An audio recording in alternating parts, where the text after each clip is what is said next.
Howdy y'all, this is AR Cavally and welcome back to my channel. We're going to go on to our next session of our Forged solo roleplay. Last time they had just gotten into the city of Bondif, where they are possibly going to find this the shopkeeper,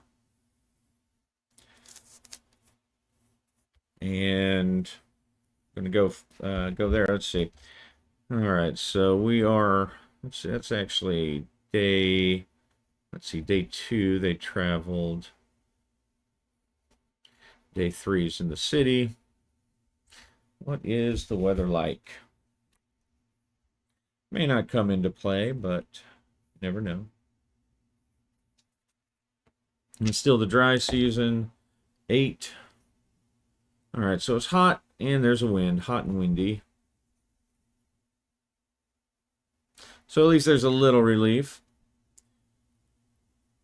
And what kind of item? I guess we kind of need to determine what kind of item it is that he wants. Or maybe it's actually a secret item. Maybe they don't know yet. Yeah, I think that's probably the case, especially since they're smuggling. And the Lord Pendry tends to be a little secretive about things of his nefarious arcane hobbies. All right, but they get into the city, and the first thing that they do is Morian is going to she's going to buy a new helmet. She didn't even want her other helmet. She just left it there in the wilderness because it was in bad shape and it had undead weasel guts all over the inside of it. So she didn't even want to try to clean it or fix it. She just left it there, and she buys a new one as they go looking for this shopkeeper. Now, since it is a shopkeeper, I'm going to assume that that he has a shop somewhere, and so it's someplace that they can probably find. But we had the question of we had the but he may not be there. Is the shopkeeper around to be found right now? I'm going to say 50-50. Okay, no. But so he's not there. But let's see. But someone can tell him where they went, I think. But that's 6 for the but. I think probably is that they, when they show up, they're not there. Okay, so they find the shop. It's not even a labeled shop. It's one of those kind of secretive, kind of got to be in the know shops. They knock on the door, and there's a young man, probably just barely out of his teen years, dressed. And can I help you? We're looking for the shopkeeper. I don't know if I need to name him just yet. He's not here.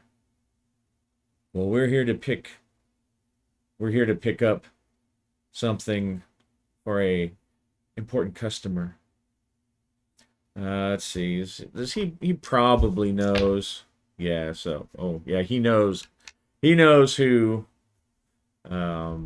Since it was probability 3 or better, that's going to be good, but it's an and. He knows, and he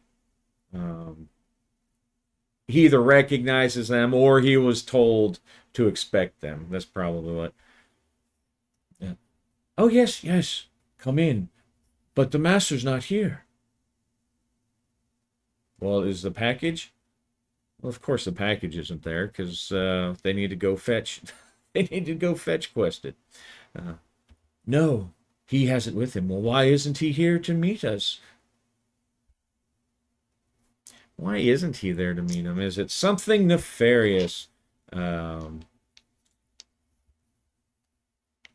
it might be something where he needed to do something and wanted to take the item. He didn't want to leave it with his apprentice, maybe.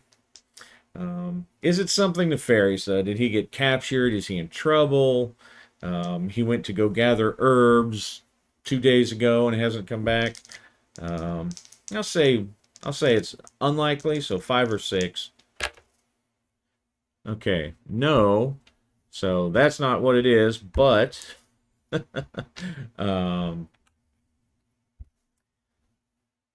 now let's take a look at our what is the nature of his absence. We're going to use our verb and nouns for a little inspiration to see what's going on there.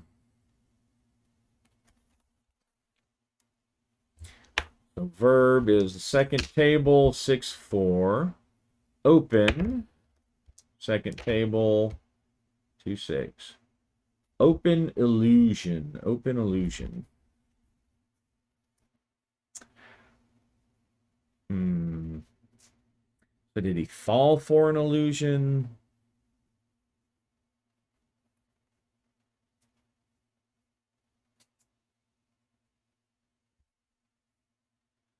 Let me ponder that one. Let's see. I'll ponder it. Ponder.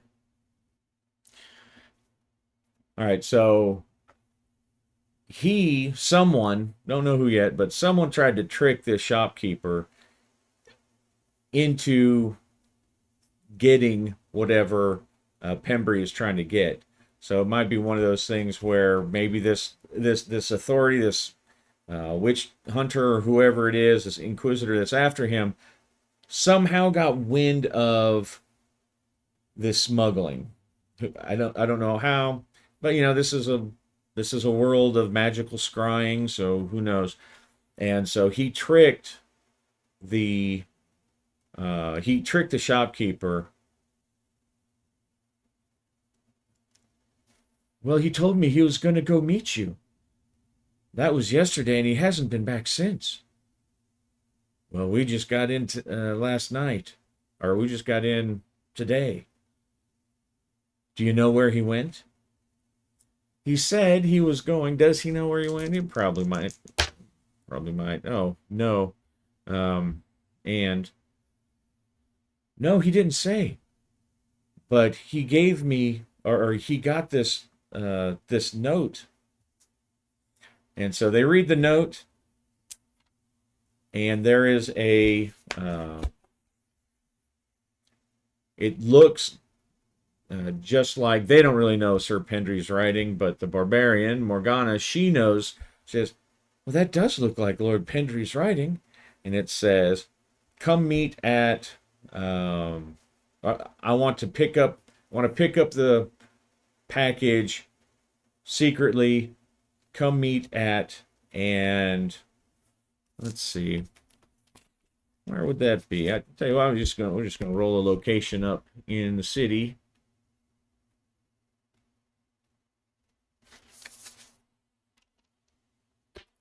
All right, so obviously I'm not going to go to a public place, but let's see, 3-4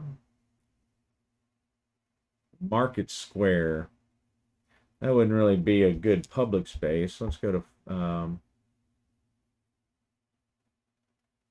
let's look at 3-4. So I don't like that result because it doesn't make sense to me. So I'm going to pick something else. I'm going to select 3-4 on one of the others. And in the slums, it says empty building. That makes perfect sense. And it gives them an address, number 5 Dreadlock Way. I asked him if he really wanted to go there. Of course, now I don't know why the apprentice wouldn't know that, but well, we'll just go with it. So that's where he's at. He left right after he read that. They ask him if they know where this place is. Does she know? I'm going to say she probably does. Yeah. So the barbarian, she knows exactly that neighborhood in that part of town. It's in the slums, which on our map we had put down this way. And I don't think I need to record the abandoned building, but they know where the abandoned building is. And so they go on, and really, she would like to go get some. She'd like to go get some healing and some rest first. That was kind of the plan. But now that the shopkeeper is missing, uh, she feels a sense of urgency. Morgana feels a sense of urgency. So they head down into the slums. And the slums, of course, they're the slums, and this is a medieval type city, so the slums are even worse. They're, just filthy, but you got to walk through, toughing it up. Of course, the Morian, she's a vagrant, so she's used to it. This doesn't actually bother her at all. But they push their way close enough, and they observe the building. Do they see any obvious signs? Let's see. The building's empty, but if they have him, whoever this mysterious person is that's hunting down Lord Pendry, are there any mysterious signs, like maybe a guard or something there where they're kicking the homeless people out or whatever? 3-5. So nothing on the outside that's obvious. So they are going to creep closer.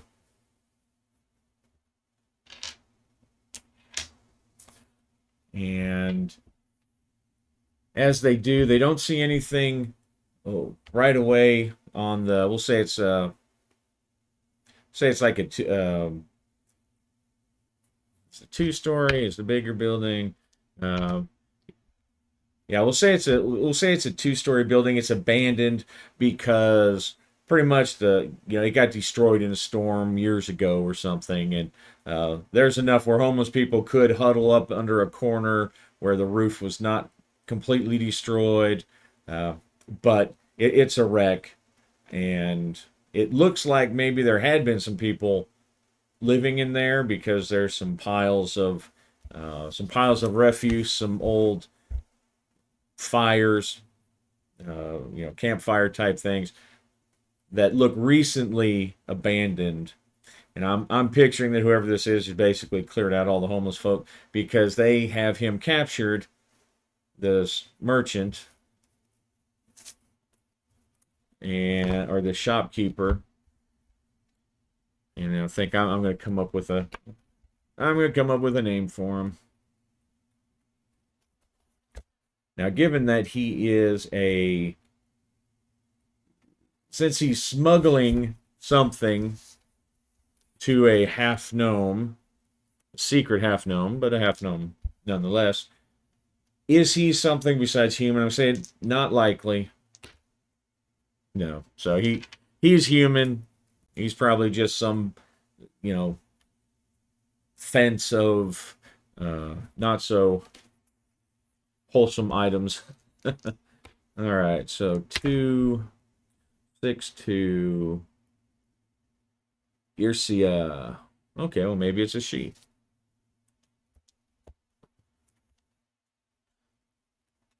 Yeah. So we'll retcon. We'll go back. Ursia is actually female.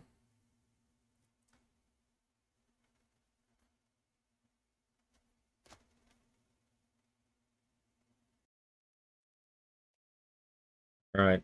So Ursia, they sneak in and they can hear some kind of conversation going upstairs.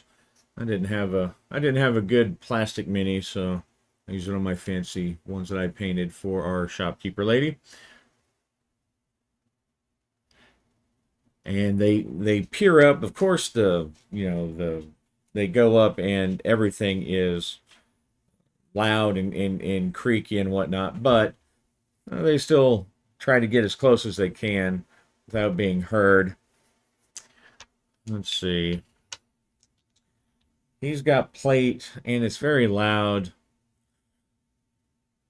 So they can hear, they can get into the building, and they can kind of hear up the stairwell, and basically they hear somebody, just over and over, "Where is it? Where did you get it? Where did you hide it? Where is it?" I told you I'm not saying anything. I don't know what you're talking about. Then why did you answer this letter? And on and on. So they get the point.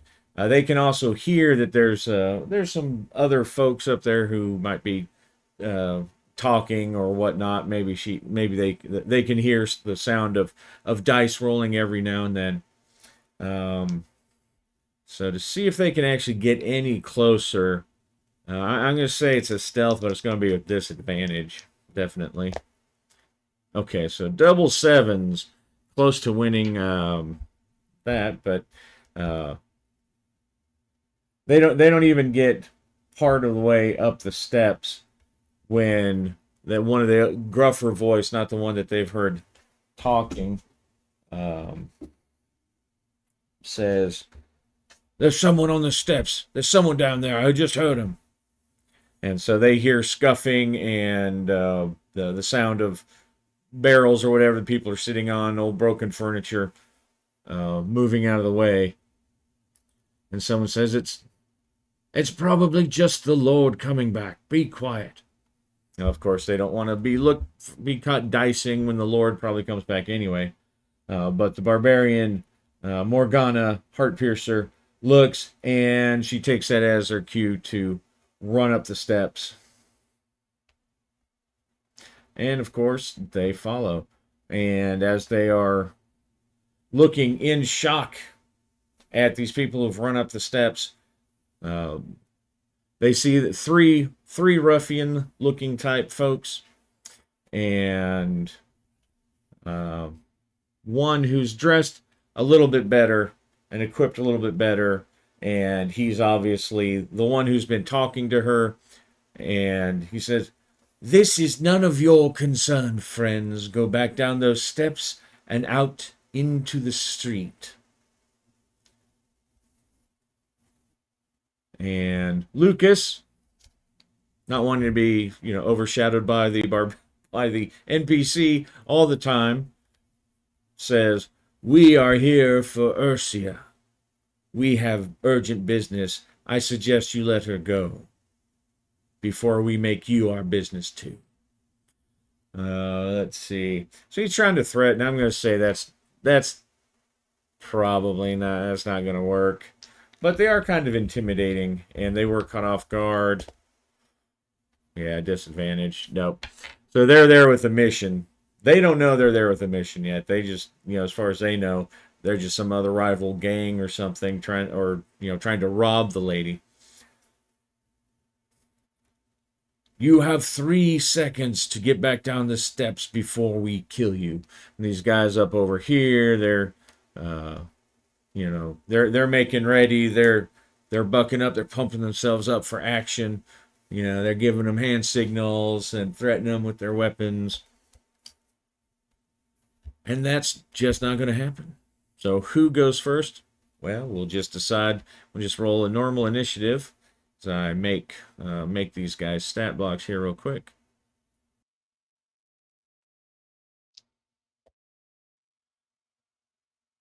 All right, so that's 11, 12. All right, so with our third level barbarian, she manages to do her successful charisma check, and she calls charge first. 1, 2. So he's gonna go to this guy who's obviously the leader.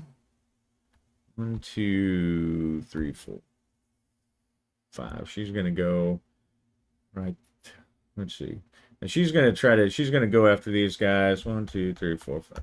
And she will help Lucas with that guy. So they're gonna move. All right, Lucas. Now this guy's a little tougher. He seems a little more handy with his weapons than the others. Okay, 11, 12, 13, not enough. And Morian, goes next. Oh, she hits.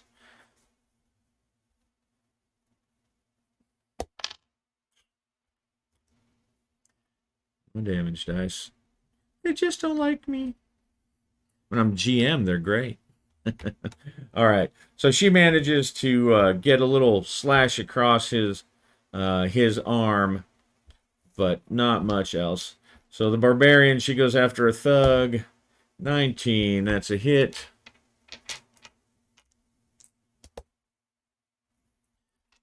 And oh well, fortunately he only had one. First guy only had one hit point anyway. So oh, actually that would be 1, 2, 3 other way. So he's actually tough. So that time she didn't kill him right away. Let's see. I think I've got her D10 plus 1. Yeah. So he's got one left. She comes running in. Cleave, cleave. All right. So those 3 are going to go ahead and attack her. All right. 1 hit. All right. She takes 1 point of damage.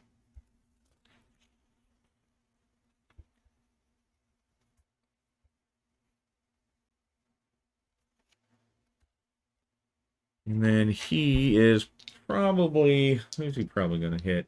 I'm going to say he's probably going... Well, the one guy looks more threatening, but she's the one that just slashed him. So on a 5 or a 6, he'll attack Morian.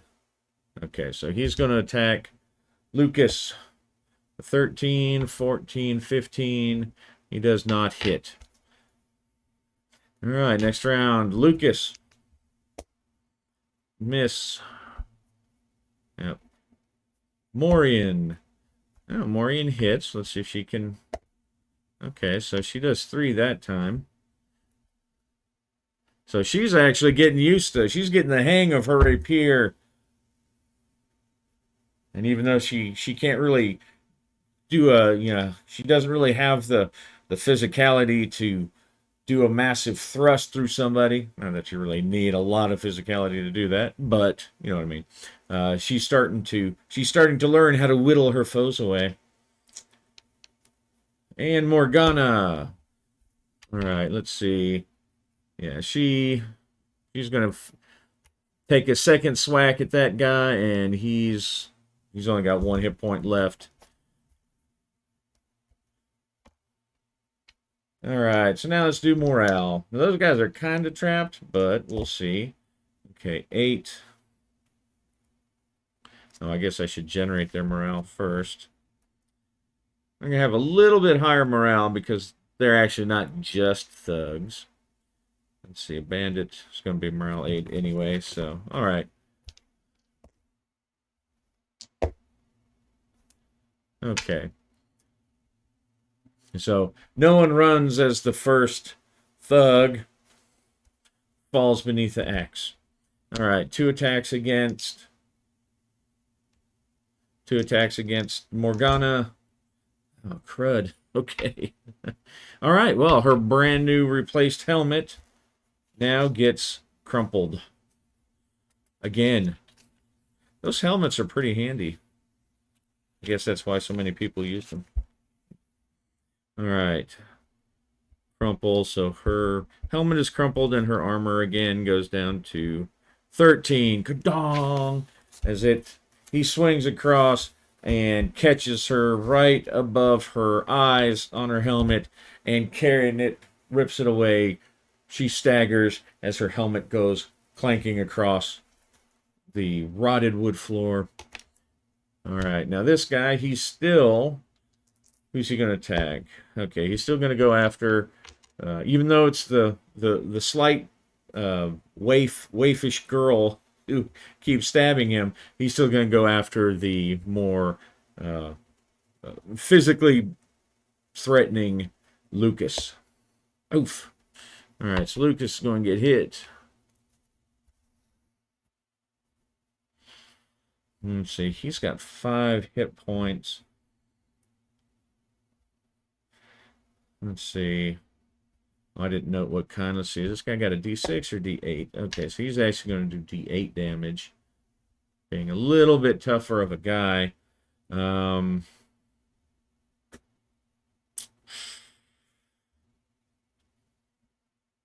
Okay, well, I think he's gonna sacrifice his shield.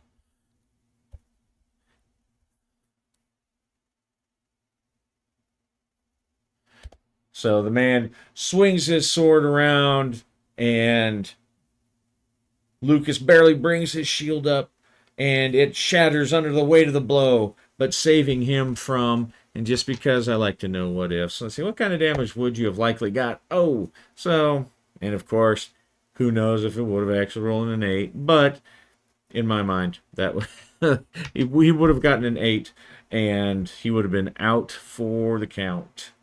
So his shield shatters under the massive series of attacks from this desperate fighter. All right, Lucas is going to try to finally get some back in on him. Oh, but now that his shield is shattered, his spear is a two-handed weapon, so he gets to roll damage with advantage, which is one of the advantages of having, if you're using a shield, to have a weapon that would have room to be used two-handed, like a bastard sword or an axe or a mace kind of thing. All right, come on. Dang, that was so close to a 20. 11, 12, 13. So, again, a miss. He's just not able to get on this guy. This guy knows how to fight. All right. Morian 14 with her -2, not going to get it. And Morgana the Barbarian's not going to get it either. She gets, on their turn, she gets attacked twice. 15, so she gets hit for 4. She's got 8 left. So she's down to 4 hit points. Man.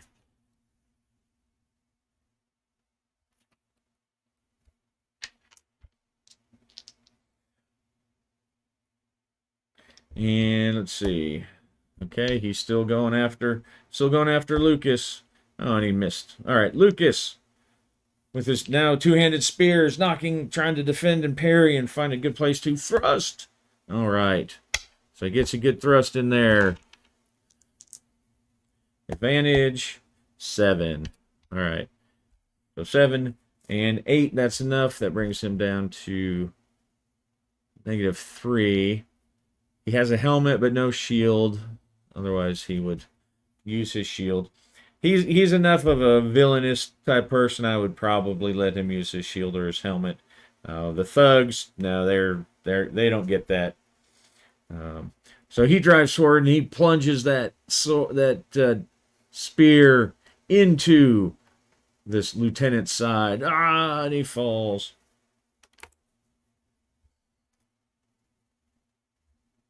Go help Morgana! So she's going to go over there and she's going to try to attack this guy. With a nothing. And Morgana gets a 17. All right, so she's finally, looks like they may finally be. Yep, okay, that's number 2, so that's enough.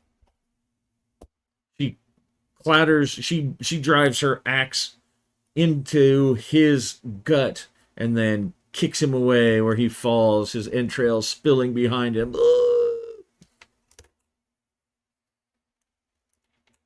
All right, so this guy's left. He's now had his leader get killed, and now he's down to half. So I'm might adjust his morale roll, but let's see. 6, 8. So he's not gonna, or 6. He's not gonna run away, even though he's a bad guy. He's gonna keep up. He's gonna keep up his assault, even though it's looking bad for him. Let's see. Is he gonna go after? He's probably gonna keep fighting Morgana, I think. Or he might attack the new one who's come up. 5 or 6, he'll attack Morian. No. All right, so he's going to go after Morgana, who, now without her helmet, has a little bit easier to hit. Oh, and he fumbles. And so he fumbles, and in his desperation to press his attack, he drops his he drops his weapon. All right.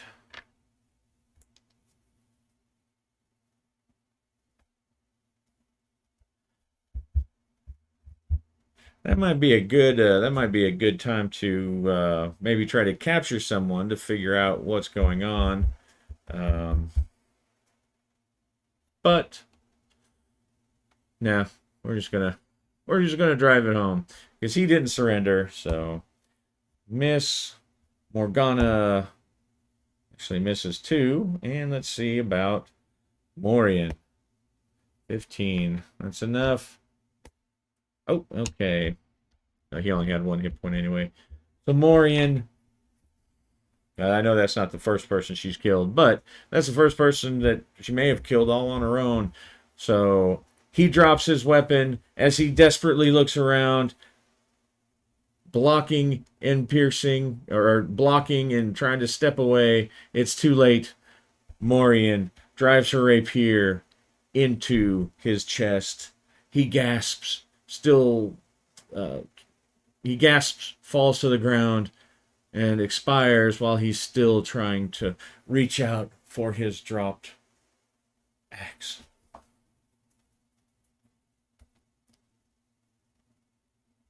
All right, so they go, they ask, is everyone okay? And they free Ursia, who had been, she hadn't been tied to a chair, but she obviously had been beaten and not treated particularly well, screamed at. She's has not had much to eat, so she or water, so she's gaunt, beaten. There's dried blood crusted on her lip and around the edge of her nose. Uh, there's a cut on her forehead. Thank you. Who are you? You may have bitten off more than you can chew. We're from Lord Pendry. We're here for his delivery. Let's see. So, did they? Okay, she went to go see who to make the meeting, but I'm going to say that she probably was smart enough that she didn't necessarily bring it with her, or that she hid it like right before she got there. Let's see. Did they take it? I'm going to say it's unlikely because she's pretty smart. So even though, because it was something different, she was expecting something besides him coming personally. But you never know. Pendry's kind of eccentric. So I'm going to say it's unlikely. Okay, no. Not only that, no, they didn't get it. And she actually has it on her. Excuse me for a moment, and then she steps back. Please turn around. And they all indulge her. And after a minute, she comes back and she has a small package. Actually, first, before we do that, where she hit it on her, let's get an idea of what this thing is. I'm expecting some kind of small magical item or some reagent. But let's roll up an item. Come back here to our treasure table. And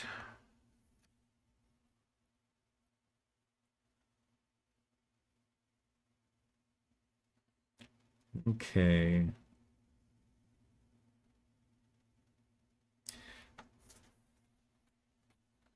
I'm just going to use the unguarded treasure table as just kind of an idea to see what it is. All right, so 6. So it's a gem. Is it a gem? I think that kind of makes sense. 4. It's not even a very valuable gem, but there's something about this gem that Lord Pendry wants for his alchemy. So it was small enough. She hid it somewhere. I'm not going to suggest anything, but she hid it somewhere, and says, "Be very careful with this. this has people looking for it, I'm probably going to leave town for a while after this. Is it magical? Let's see. I'm going to say 50-50. Is it magical, or is it just something that there's some property that's useful for him? So 4 or higher, it's actually magical. Oh, it's magical and doubles. So I think this time I will go ahead. So there is some kind of magic to it.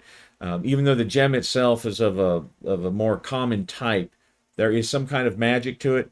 They're not going to understand or know how to use it because they're not magical type people. But let's see what our twist is.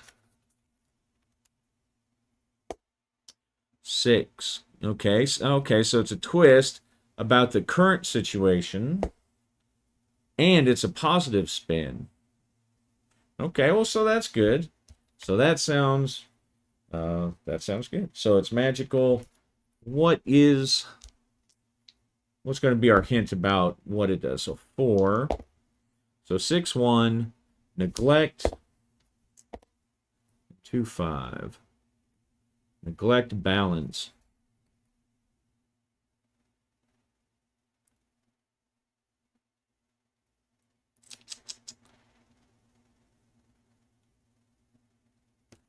Neglect balance. Okay, so I'm going to say that since it's a positive spin, I'm going to say that I've convinced because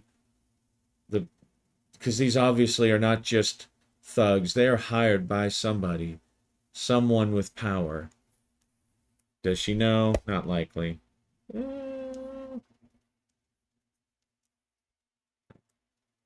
So I'm going to say yes, she does know, and she'll tell him. So now we can actually start putting a face on this person that's after Pendry. I convinced this person who's after Pendry that it was gone, that I had sold it already. They searched me. They did not find it. They could not detect it. It definitely has some magical properties, but it completely escaped them. But Pendry, did you tell him this? Pendry's enemies grow closer. All right, let's see what kind of enemy is this. Let's see. I'm just going to roll a couple of dice here because I'm leaning towards it being like some kind of inquisitor, but it could be a cultist. It could be a priest. It could be a rival elementalist. Okay, so urban occupation uses 1, 2, an architect. What about 2-1? A courtier. You know what? I think architect. I like this. So this is an architect, and he's after Pendry.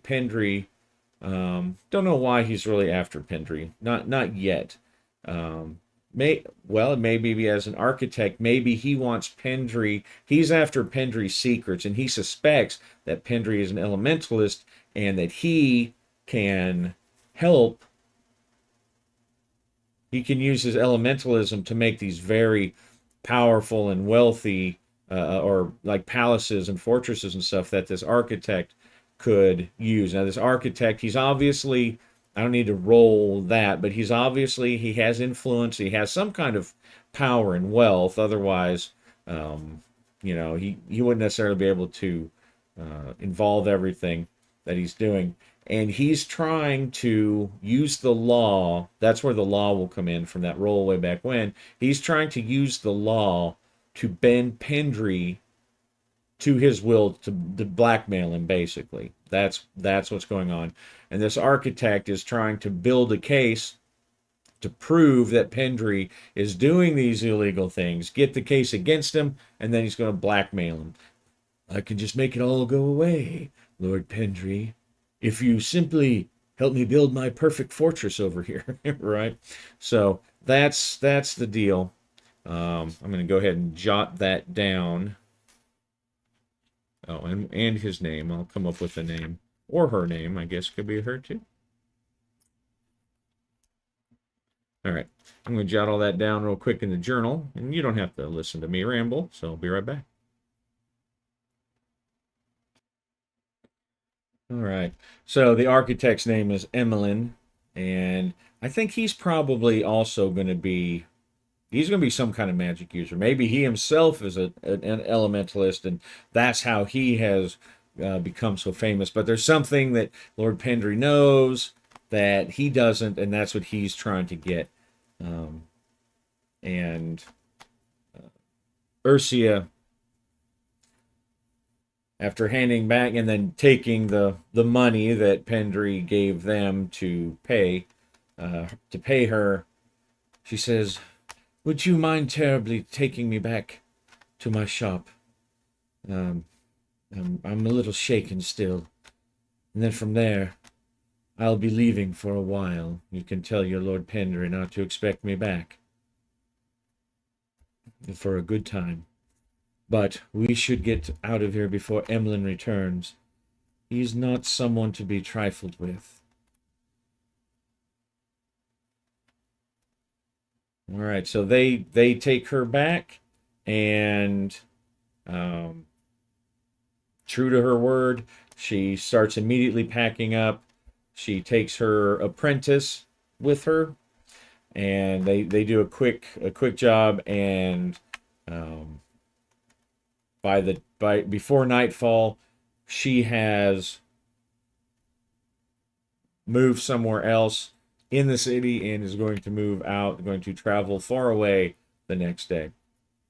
They return to their hotel, on guard now, of course, uh, because they now know a little bit about this enemy, and that the enemy is on the move, and that they have freed someone that this enemy had captured.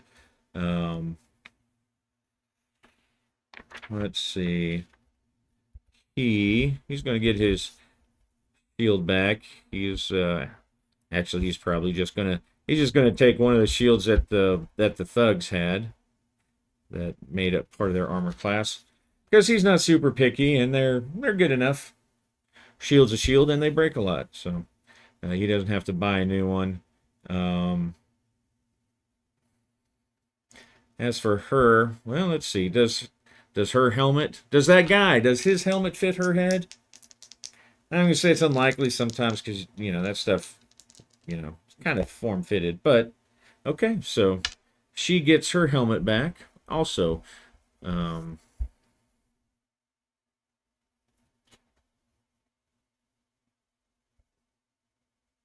right, so she leaves her smashed helmet and takes the lieutenant, the guy who was in charge, takes their helmet, and already figured out all the XP and the gold and stuff. And so they find their way to to one of her favorite inns, and then they rest the night there. Let's see. I think she's going to get, she'll get her full roll here. 5, 6. So she'll get 6 back. She's up to 10. All right. So they turn in. They have a good sleep. They have a good rest. They talk about they share their victories, and even make sure to give Morian some credit for her fancy rapier work. She seems to really be coming along. Good job, Morian. Oh, thank you. I'm so good at killing people now. But anyway, we'll call it there, and happy gaming.